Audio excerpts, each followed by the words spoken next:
தமிழ்நாட்டில் உலக கல்வியை உயர்கல்வியை மேம்படுத்த உலக அளவில் மேம்படுத்த துணைவேந்தர்கள் பதிவாளர்கள் கலந்து கொண்ட கூட்டத்தை சில நாட்களுக்கு முன்னாடி தலைமைச் செயலகத்தில் நடத்தின. அதில் நான் வலியுறுத்தி பேசியது என்னவென்றால், உலகத்தர வாய்ந்த கல்வியை வழங்கணும். உலகத்தில் இருக்கிற பல நாடுகள் இருந்தும் நம்முடைய பல்கலைக்கழகங்கள கல்வி கற்க மாணவர்கள் வரணும். அதுக்கான பிளான ரெடி பண்ணுங்கன்னு சொல்லி இருக்கேன். கல்வி நிலையங்கள்ல சயின்டிபிக் கருத்துக்கள் மட்டுமே கற்பிக்கப்படணும். பகுத்தறிவுக்கு எதிரான முட்டாள்தனமான கட்டுக்கதைகளை மூட நம்பிக்கைகளை பரப்புற இடமா பள்ளிகள் கல்விகள் பல்கலைக்கழகம் ஒருபோதும் இருக்கக்கூடாது. ரெண்டா தான் இருக்கணும். ஒன்னு சயின்டிபிக் அப்ரோச், இன்னொன்று சோசியல் ஜஸ்டிஸ். இதை கத்துத்தர இடமா தான் கல்விக்கூடம் இருக்கணும். இதுக்கு மாறான நிகழ்ச்சிகளை நடத்துகிறதோ இதுக்கு எதிராக பேசுறவங்களுக்கு எக்ஸ்ட்ரா கூப்பிடுறதோ நடந்தா இந்த அரசோட ரியாக்ஷன் கடுமையா இருக்கும். ஏற்கனவே ஒரு சம்பவத்துல அது தெரிஞ்சிருக்கும்.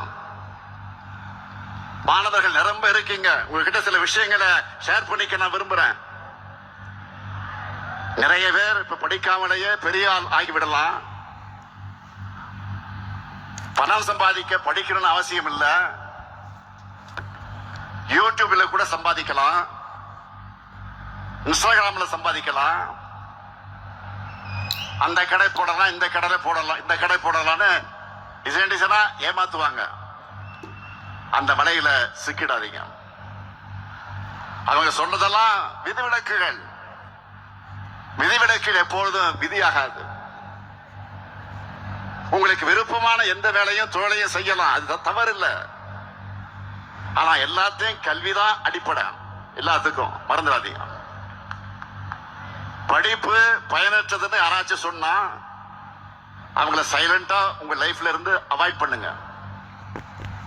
கல்விதான் யாராலையும் பறிக்க முடியாத உண்மையான சொத்துன்னு நான் தொடர்ந்து சொல்லிட்டு வரேன்.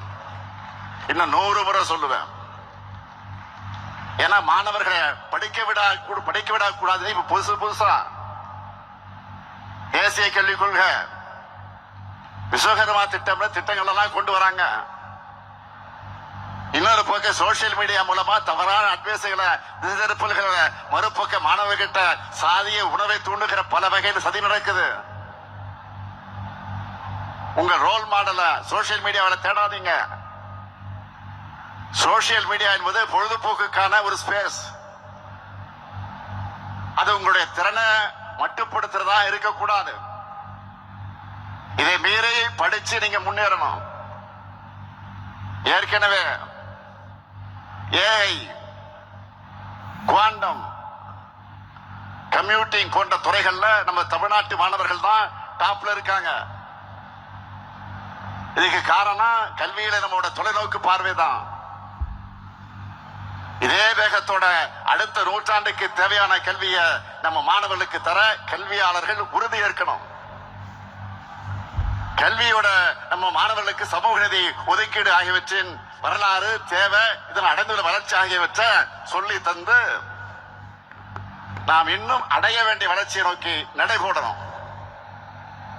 எந்த தடை வந்தாலும் அதையெல்லாம் முறியடிச்சு நாங்க நிச்சயம் உங்களை படிக்க வைப்போம். நான் சொல்லிக்கிறதெல்லாம் நீங்க பார்க்கிறது மட்டும் உலகம்னே நினைக்காதீங்க. உலகம் ரொம்ப பெருசு, ரொம்ப ரொம்ப பெருசு. அதை பார்க்க கல்வி என்ற கண்ணாடியை நீங்க போட்டுக்கணும். சாதி மதம் தெரு ஊர்னு உங்களுடைய எல்லையை நீங்கள சுருக்கிடாதீங்க.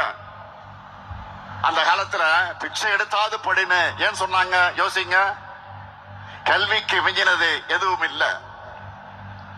நிறைவா நான் சொல்லிக்க விரும்புறது, இங்க அரசு, கல்வியாளர்கள், மாணவர்கள் இருக்கும். நமக்கான உரிமைகளை மீட்டு உங்களை படிக்க வைக்கிறது அரசுடைய கடமை. உங்களுக்கு நல்ல கல்வியை தந்து அறிவார்ந்தவர்களாக உயர்த்துறது கல்வியாளருடைய கடமை. நாங்க உருவாக்கி தரக்கூடிய வாய்ப்புகளையும் கல்வியையும் பயன்படுத்தி வாழ்க்கையில் அடுத்த லெவலுக்கு முன்னேறி உங்க குடும்பத்துக்கும் நாட்டுக்கும் பெருமை சேர்க்க வேண்டியது மாணவர்களாகிய உங்க கடமை. இந்த கடமைகளை நிறைவேற்ற இந்த முத்துவேல் கருணாநிதி ஸ்டாலினும் திராவிட மாடல் அரசும் என்றைக்கும் துணை நிற்கும். நன்றி, வணக்கம்.